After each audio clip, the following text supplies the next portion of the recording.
जी, break से आगे वापस और बात करेंगे मोबाइल फ़ोन की कि जो इतना तरक्की याफ्ता दौर है, जदीद दौर है, वहाँ पे फ़ोन जो है ख़ास तौर से मोबाइल फ़ोन हमारी ज़िंदगी का एक ऐसा हिस्सा बन चुके हैं कि हम दिन का आगाज़ जब करते हैं तो मोबाइल फ़ोन हमारे सामने होना चाहिए, हमारे हाथ में होना चाहिए। जब इख्तिताम होता है तो जब भी मोबाइल फ़ोन जो है जब तक साइड टेबल पे नहीं रखते बेड की, उस वक्त तक हमें सुकून नहीं मिलता और हमें इससे दूरी जो है लगता है कि पूरी दुनिया से हम दूर हो गए।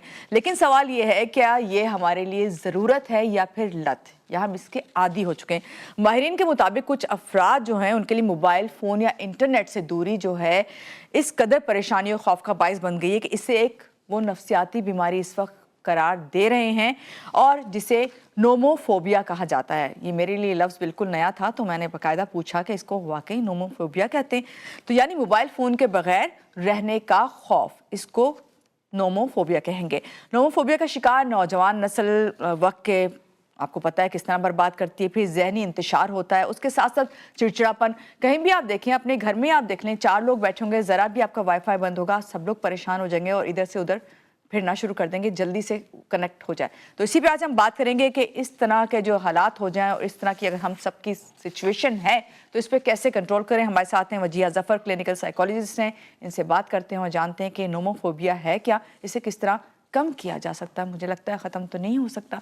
तो मिलते हैं वजिया से। अस्सलाम वालेकुम वजिया, कैसी हैं? सुबह बखैर।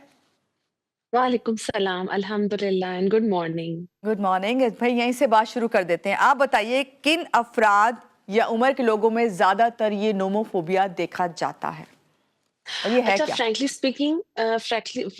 स्पीकिंग अब तो ये हर एज में ज़्यादा देखा जा रहा है, बट नौजवान नस्ल में इसका रुझान ज़्यादा है। उसकी वजह ये है कि एक तो जो मोस्टली जो लोगों के टास्क हैं वो फ़ोन पे होते हैं। हम्म। इसके अलावा जो यूनिवर्सिटी के काम हैं, जॉब के टास्क हैं, वो फ़ोन पे ज़्यादा होते हैं, तो इसलिए उनका right. Business point of view से भी यूज़ ज़्यादा है। हम्म। बट अगर वैसे देखा जाए कि फीलिंग ऑफ लाइक वो फोमो वाली जो चीज़ है, feeling of being missing out, ये वाली चीज़ अब इससे भी रिलेटेड आ रही है कि कि आप फॉर एग्जांपल कुछ लोग कहते हैं कि अब हमने यूज़ नहीं करना, डिटॉक्स करना है, इंस्टा को इन्होंने यूज़ करना, फेसबुक या कोई ऐप है उसको नहीं यूज़ करना। तो हम्म। आप नोट करेंगे कि उनके अंदर वो चिड़चिड़ापन आना शुरू होगा और वो विदिन 2-3 डेज़ दोबारा एक्टिव कर देंगे, राइट? उसकी रीज़न ये है कि जब भी आप किसी चीज़ से खुद को डिटॉक्स करते हैं, तो उसमें आपको एटलीस्ट मिनिमम भी ना 2 से 3 वीक्स लगते हैं हैबिट की फॉर्मेशन की बात करें। जब कोई न्यू हैबिट करना बिल्ड करना शुरू हम्म। करते हैं या कोई ओल्ड पैटर्न्स को छोड़ते हैं। अब आपने बड़ी प्यारी बात की कि हम फ़ोन को अब यूज़ करना ख़त्म नहीं कर सकते या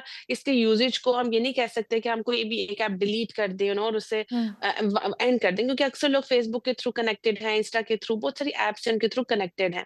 यहाँ पे एक चीज़ आती है कि जो मैं हमेशा कहती हूँ, क्वेश्चनिंग करना। नंबर 1, क्या ये फॉर एग्ज़ाम्पल अगर आप जिस ऐप पे हैं, क्या ये ऐप आपके लिए ज़रूरी है? हम्म। क्या ये आपको कोई फ़ायदा दे रही है? क्या ये आपको जो है कनेक्ट रख रही है या सिर्फ़ आप रील की फ़ॉर्म में बस स्क्रॉलिंग कर रहे हैं, हम्म। राइट? ये क्वेश्चन्स करना बहुत इम्पोर्टेंट है, क्योंकि अब हम जिस दौर में आ गए, हम गलती ये कर रहे हैं कि हम ये नहीं देख रहे कि हमारे लिए क्या ज़रूरी है, क्या नहीं। हम ये देख रहे हैं कि क्या अवेलेबल है और हम किस चीज़ में अच्छा फ़ील कर रहे हैं। But hmm. फ़ीलिंग के ऊपर, वो डोपामाइन रश के ऊपर हमारा ज़्यादा फ़ोकस हो गया है, इसीलिए एंग्ज़ायटी और नोमोफ़ोबिया फ़ोबिया से हम जो है ये चीज़ें बहुत कॉमन होती जा रही हैं। और एक और चीज़ मैं ऐड करना चाहूँगी मानूर, कि लोगों की मेंटल हेल्थ जो है वो इफ़ेक्ट इस तरह हुई है कि अब लोग इम्पल्सिव होना शुरू हो गए हैं। बिल्कुल। इम्पल्सिव इन अ सेंस कि जब हम स्क्रॉलिंग करते हैं स्क्रीन पे, तो रील जो है विदिन सेकंड्स, विदिन मिनट्स जो है चेंज होती है। उससे हमारा माइंड वो जो डोपामाइन रश लेता है, वो इम्पल्सिविटी की तरफ फिर जाता है कि मुझे इस तरह की जो हैपनिंग है ना लाइफ में भी चाहिए, रियलिटी में भी चाहिए। तो जी। वो रियलिटी में भी आप उसको देखेंगे कि वो एक चीज़ पे प्रोसेस नहीं कर पाता और दूसरी चीज़ पे शिफ्ट हो जाता है उसका माइंड।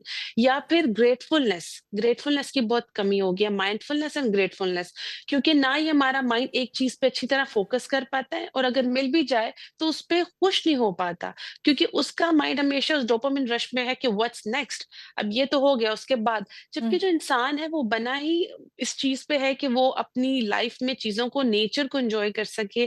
जितना वो नेचर से कनेक्टेड रहता है, आप उन लोगों को बड़ा पीसफुल देखेंगे, आप उन लोगों को बड़ा सुकून में देखेंगे। और एक और चीज़, ये जो इम्पल्सिविटी की मैं बात कर रही हूँ या इस तरह के बिहेवियर्स की बात कर रही हूँ, ये सिर्फ आपके लिए नहीं, आपके इर्द-गिर्द लोगों के लिए भी बड़ा नुकसानदेह है और वो सोसाइटी, पूरी सोसाइटी के लिए नुकसानदेह है। बिल्कुल। अच्छा, अभी वजह आपने इस तरह ज़िक्र किया कि हम इसको मैंने भी कहा कि हमारी ज़रूरत है, बाज़ दफ़ा ऐसा होता है कि आपके बहुत सारे टास्क जो है उस पे पूरे कर रहे हैं आप। लेकिन बहुत सारे लोगों को हमने सब देखा है कि मोबाइल फ़ोन अगर उनके पास नहीं होगा, कहीं भी थोड़ी देर के लिए रख देंगे तो बहुत ज़्यादा बेचैन से हो जाते हैं और फिर खौफ़ होने लगता है और बहुत ज़्यादा फ़िक्रमंद होते हैं मोबाइल के मामले में। तो क्या इसको नोमोफ़ोबिया कहा जाएगा? ये अलामात में से है? बिल्कुल, इसके अलामात यही जो मैंने मेंशन किए कि वो आपको fear of being missing out होता है। आप फ़ोन आपके पास नहीं, आप बेचैन होते हैं। नंबर 2 सबसे इम्पोर्टेंट चीज़, मैं अभी कलीग से भी मिली थी तो मैं उनको भी कह रही थी कि वो you should work on that कि वो हम खाना खा रहे हैं, बार-बार टैप करिए अपने फ़ोन को। लाइक स्क्रीन ब्लैंक हो रही है, अब टैप करिए। तो आई थॉट कि शायद किसी का मैसेज आना है, हुँ, आस्क्ड शी सेड कि नहीं, बस मुझे होती है, एंग्ज़ायटी होती है कि अगर ना स्क्रीन ब्लैंक हो जाए, बिल्कुल ब्लैक हो जाए। सो ये पार्ट व नोमोफोबिया के पार्ट है कि आप उस चीज़ को बिल्कुल अपनी पर्सनैलिटी का पार्ट बना रहे हैं, सर पे सवार कर रहे हैं। इसी तरह इसमें एक सिम्पटम होता है कि आप रियल लाइफ़ लोगों से कनेक्ट नहीं कर पाते, सोशलाइज़ेशन, कम्युनिकेशन नहीं कर पाते। इसके अलावा आप बहुत ज़्यादा अपने ही थॉट्स में रहते हैं और अपनी ही एक फैंटेसी वर्ल्ड में रहना शुरू हो जाते हैं, हुँ, क्योंकि स्क्रीन पे जो लोग हैं, वो आपके अक्सर लोग तो रियल लाइफ़ में कनेक्ट भी नहीं कर रहे होते, आप उनसे कोई साल में 1 ही दफ़ा मिल रहे होते हैं। इसके अलावा जो स्क्रीन है वो आपके अंदर कंपैरिजन लाती है, आप अनएक्सपेक्टेड चीज़ों पे जाना शुरू हो जाते हैं। ये भी सिम्पटम्स में से एक है कि आप रियल लाइफ में चीज़ों को देखने की बजाय आप फैंटेसी वर्ल्ड से ज़्यादा कनेक्ट करना शुरू हो जाते हैं। हुँ, इसके अलावा डिसीजन मेकिंग पावर बहुत पुअर होना शुरू हो जाती है। सो नोमोफोबिया की अगर स्पेसिफिकली बात करें तो उसके 3-4 सिम्पटम हैं कि आप फ़ोन के बगैर एंग्ज़ायटी में चले जाते हैं। हुँ, आप फ़ोन जब मौजूद है तो उसमें भी हर तरह की ऐप्स को स्क्रॉलिंग करना शुरू कर देते हैं और जब वो नहीं होती तो आप मिस करना शुरू कर देते हैं। इसके अलावा आपका माइंड बहुत ज़्यादा सोचता रहता है, उसके बारे में कितने लाइक्स आए हैं, कितने-कितने लोगों ने कमेंट किया होगा। सो ये वो चीज़ें हैं जो आपके माइंड को ब्लॉक कर देती हैं। अब एक और चीज़ एग्ज़ैक्टली। मुझसे किसी ने पूछा कि कैसे पता चलेगा नॉर्मल फंक्शनिंग या हमें पता लगेगा कि अब नॉर्मल फंक्शनिंग है कि हमें थेरेपी के लिए जाना चाहिए हुँ, ऑन आवरसेल्व्स। उसका सिंपल सा एक फार्मूला है। हर वो चीज़ जो आपको नॉर्मल की क्राइटेरिया से अलग कर रही है फंक्शनैलिटी के ऊपर, वो उस पे आपको वर्क करना है। वो चीज़ आपके लिए नॉर्मल नहीं है। और हर इंसान को पता होता है वो कहाँ पे लैग कर रहा है, क्या बिल्कुल। चीज़ है जो जिस पे वर्क करने की ज़रूरत है। सही। अब ये जो वर्क करने की ज़रूरत है, ये आप हमें बताइए वजिया कि इस पे वर्क किस तरह किया जा सकता है? इसकी आदत को कम किस तरह किया जा सकता है? और बैलेंस किस तरह करें फिर लाइफ़? क्योंकि ये तो नफ़सियाती उलझनें बढ़ती चली जा रही हैं ना, जिस तरह अभी आपने जब ज़िक्र किया, तो मुझे भी ये ख़्याल आ रहा था अभी जैसे कोई कहता है कि भई लाइक कितनी आ गई, घड़ी-घड़ी आपकी वीडियोज़ आपने लगाई हैं, देख रहे हैं। बाद दफ़ा ऐसा होता है कि लाइक नहीं आती तो कहते हैं, ये अभी तक लाइक क्यों नहीं आई? लाइक यस, ये तक यस। परेशानी होती है लोगों सेल्फ को। एस्टीम सेल्फ एस्टीम तो लोगों इससे की कैसे इफ़ेक्ट निजात होती है, हासिल करें? बिल्कुल। सबसे पहली चीज़ जो खुद भी इस मौजूद है मोबाइल के अंदर, स्क्रीन टाइम। हुँ, स्क्रीन टाइम का होना बहुत ज़रूरी है। अब अक्सर लोग कहते हैं, हमने लगाया तो हम फ़ॉलो नहीं कर पाते। लेकिन आपको ये तो पता है ना, स्क्रीन टाइम पे आपको एक मार्जिन तो आता है कि ना अब लिमिट क्रॉस हो गई है। हुँ, मैंने अपने फ़ोन में स्क्रीन टाइम लगाया हुआ है। Number 1 screen time. नंबर 2 ये जो एक तो नोमोफोबिया में ये भी बहुत इंपॉर्टेंट चीज़ है, सिम्पटम्स में से है, जब कोई आपको मैसेज करे आपको अर्ज हो मैं फ़ौरन रिप्लाई करूँ। वरना आप बहुत बुरा गिल्ट फील करते हैं, गिल्टी।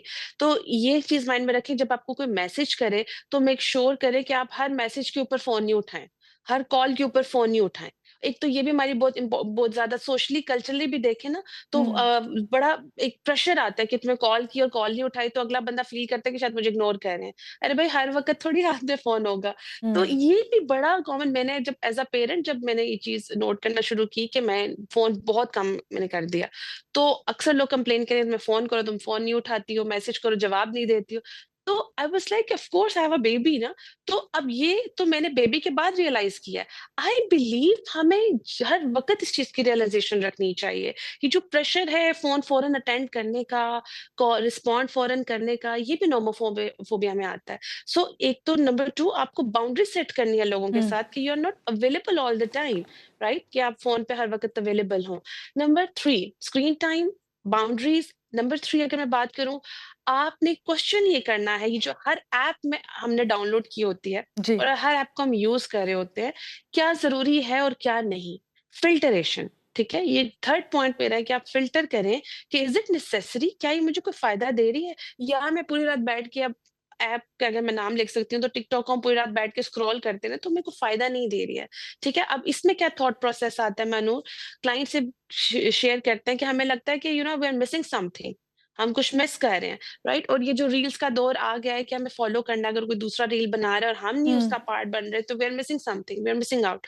सो ये तीसरी चीज़ का फ़िल्टर करें कि क्या आपकी दिमागी सेहत के लिए बेहतर है कि नहीं, ठीक? फोर्थ मोस्ट इम्पोर्टेंटली जो मैंने अपने पे भी अप्लाई किया है, रोल मॉडल। क्या आप आने वाली जनरेशन के लिए मैं पेरेंट्स को भी मैसेज दूँगी, क्या आप अपनी जनरेशन के लिए रोल मॉडल बन रहे हैं?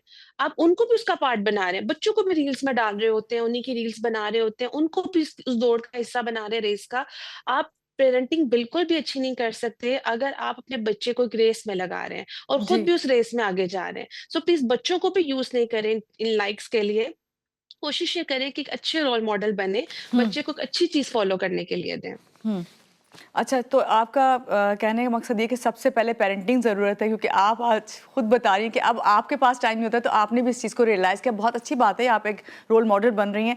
यहाँ पे आपसे ये सवाल करूँगी कि ये जो डिजिटल फास्टिंग कह लें या ब्रेक थोड़ा-सा देना है, वो आप किस तरह मैनेज कर सकते हैं? क्योंकि बाज़ लोग कहते हैं डिटॉक्स करना बहुत ज़रूरी है, जिस तरह आपने भी कहा।